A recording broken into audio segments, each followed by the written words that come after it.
A brand new card game accessory is on the way. The Digimon Card Game Premium Heroines Set Volume 2. The first volume highlighted familiar heroines from the anime. This time, the spotlight shifts to characters from Digimon games dressed in kimonos with a summer festival theme. 6 heroines appear as parallel tamer cards. Hina from Digimon Lynx, Inori from Time Stranger, Mairei and Akiho from Digimon World, Redigitize, Rina from Decode, and Nokia from Cyber Sleuth. 7 Digimon cards are also included, each with new stained glass style illustrations. The featured Digimon are Dianamon, Bellstarmon, Mastamon, Ophanimon Fall Down Mode, Sendrilmon, Rosemon, and Racialmon. The set also comes with a half-size storage box showcasing the new artwork, placing Hina front and center, plus 60 sleeves featuring the heroines' new designs. The Premium Heroines Set, Volume 2 is now available for pre-order from Premium Bandai in both Japan and the US, with shipping scheduled for March 2026. The official Digimon website recently held a fan poll to determine the most popular armor evolution linked to the Digimental of Knowledge. Taking first place is Digimon, the armor form of Armadimon featured in Digimon Adventure 02, known for its drill arms and unwavering reliability. Second place went to Flybemon, Hawkmon's knowledge evolution from the LCD Toy D3. In third came Honeybemon, a form Vmon can evolve into using the same Digimental in the D3 device. Vulcanusmon is the leader of the Factorial area in Time Stranger. This Digimon rules the land of the digital world of Iliad's power source. It controls its self-developed Divine Arms version Omega. Bandai Namco Entertainment posted a teaser image showing part of a Digimon from Time Stranger, asking, "Is this enough data for you to guess the Digimon?" From what we can see, that red scarf looks a lot like Jesmon's. At the same time, art of Seiten Gokumon was leaked from the Chinese game Digimon New Century, specifically from a promo showcasing login rewards for returning players. It's our first proper look at the Digimon in that game, and really the first clear look at this new Digimon overall. In Digimon New Century, Yihumon takes the spotlight as the reigning champion of the brutal Wasteland Brawl tournament. For 30 years, he's remained undefeated, dispatching every challenger with overwhelming power. This time is no different. After a week of relentless battles, Wargreymon, Vikemon, and Rosemon make it to the final rounds, only to be taken out in just 10 seconds by Yihumon. Loosemon, watching from the sidelines, sees a potential asset and sends Barbamon to the arena, not just to gather information, but to test Yihumon directly. Barbamon quickly notices the vast fortune accumulated from entry fees over the years and expresses interest. Meanwhile, Andromon, another would-be challenger, pulls out of the tournament before even entering the ring.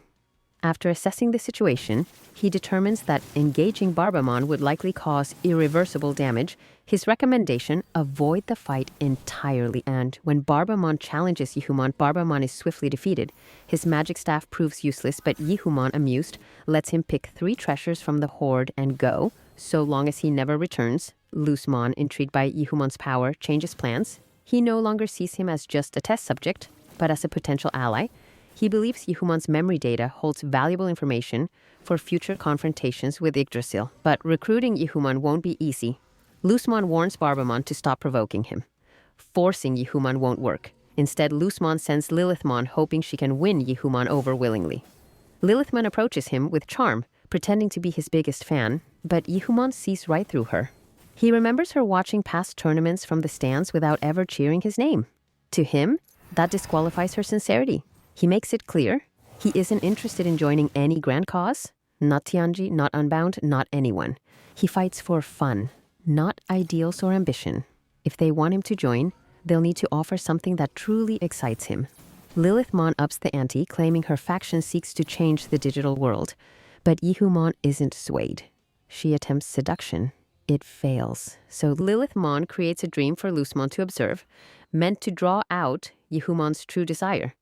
Inside that dream, Yihumon is haunted by the royal knights, accusing him, rebels must be judged.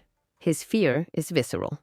Loosemon observes that despite there being no recorded battles between Yihumon and the royal knights, the fear is etched into his soul. Loosemon sees through him. Yihumon hides in the wasteland not out of arrogance, but out of fear. He needs the crowds and their cheers to feed a pride held together by scraps. Lucemon pushes further. The reason Yihumon rejected offers from both Tianji and Unbound wasn't because of disdain, it was fear. Fear that joining them would draw the attention of those he most dreads, the Royal Knights. Lucemon wants to tear down the Royal Knights' false grandeur and demands to know the truth.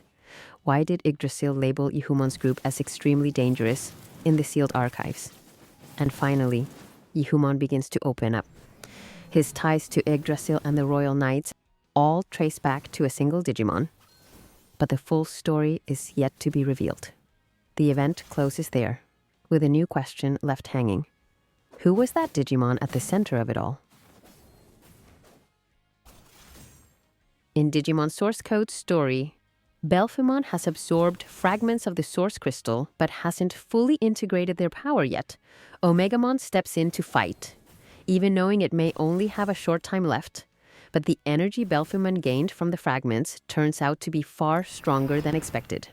To turn the tide, the player transfers the unstable power they've been holding onto, 3 source crystal fragments, directly into Belphemon.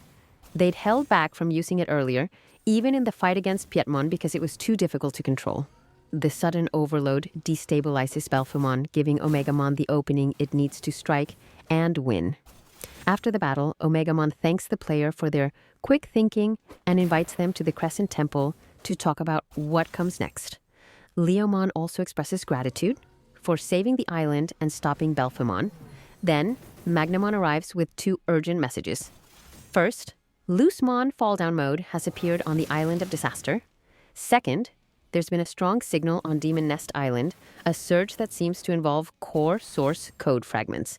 Yggdrasil recommends splitting up rather than sending everyone to one place.